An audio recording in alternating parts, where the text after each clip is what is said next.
Good afternoon, class. My name is Christopher Parker, President and CEO of the National Junior College Athletic Association. We're going to talk a little bit about leadership today and what I believe is leadership, some of the challenges, some of the opportunities.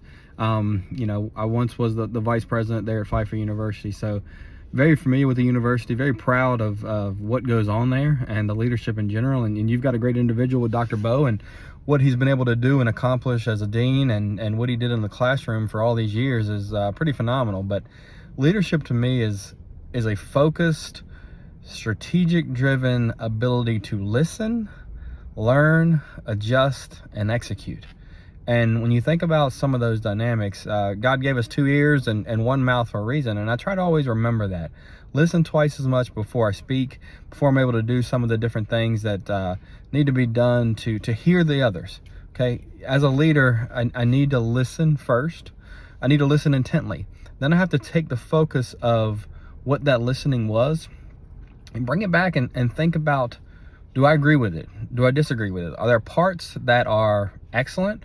Are there parts that I can pull out? And most of the time, that's how I use it. I use it as a combination of what can I pull out the best from? Because I've listened to not just one person, but many people. And depending on what the subject is, I may have an expertise in that subject. I may have a very lack of information in that subject. So really focusing on what I can do and how I can do to adjust and understand some of the focus and needs to take it back to turn it into that strategic initiative that we talked about.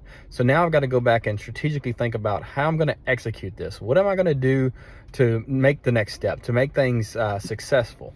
And when you look at that, after that, it's about the execution. So, we've listened, we've learned, we've got a strategy, and now we got to execute. Oftentimes, people in leadership roles and in non-leadership roles get stuck that has to be a straight line, an A to B straight line. Well, it's really an A to Z for me, knowing that in the middle, we may adjust our sails a little bit. We may do things that are unique, that are different, because they're going to be obstacles and circumstances that we can't control, that none of us were prepared for.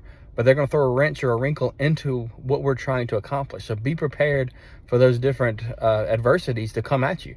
And that's part of the strength of leadership, is being able to control the sails, but not understanding that it's okay to go outside of that direct line. It's okay to adjust your sails as long as you're still moving forward. And that took me a little while to learn at an early age when I was trying to do different things, because I knew exactly where I wanted to be, and I knew part of how to get there. But getting there, I didn't have the flexibility that now I understand at this point in my career, that I have to have some more of that flexibility.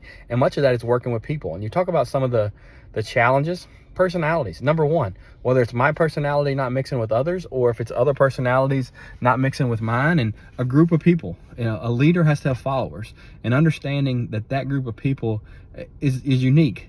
And for me, surrounding myself with some like-minded people, so I get a reaffirmation, but also surrounding myself by people who may feel very differently than I am, so that I hear their perspective. It goes back to that learning and listening and understanding phase, that, hey, okay, you've got an opinion. What I hate to experience at any point is when it becomes an argument rather than a respectful conversation. And respectful conversation can take a lot of people in a lot of great directions in life. It really brings a focus on who you are, what you're trying to accomplish. But again, those sails are going to adjust. Those sails are going to change. And for me, in my role here at the NJCAA, understanding a national organization with 50 states, 65,000 students that I have to serve, 5,000 coaches. If any of you have ever been a coach, coaches are some of the strongest personality people in the world. They want to win, and sometimes at no cost. And part of the challenge is, how do you make sure the ethics and the standards and the expectations are met, that not just are from me, but are from our association? Because I don't get to set many of those standards. Our association sets it. So I have to enforce, create, and lead all at the same time, which can be a struggle. And it is from time to time, but it's also a great joy. It's also a joy of understanding the opportunity ahead. And I often preach and routinely preach leadership at every level. You do not need a title to be a leader. Whether you're a student, faculty member, an administrator, a president of the United States, every level has an opportunity to lead. What are you doing that day to be a leader? Are you being a leader at home to your family? Are you being a leader in the classroom as a student that's helping others? Are you being a leader as a student teacher? If you're looking to get a licensure, are you being a leader as a in the classroom instructor? Are you an administrator at a school? Are you an administrator at a fast food restaurant? Are you an administrator in another type of business? Every day there's an opportunity to lead. And when you focus on those dynamics and that interest, that's where you're always going to win in leadership. People are never going to agree with you 100%.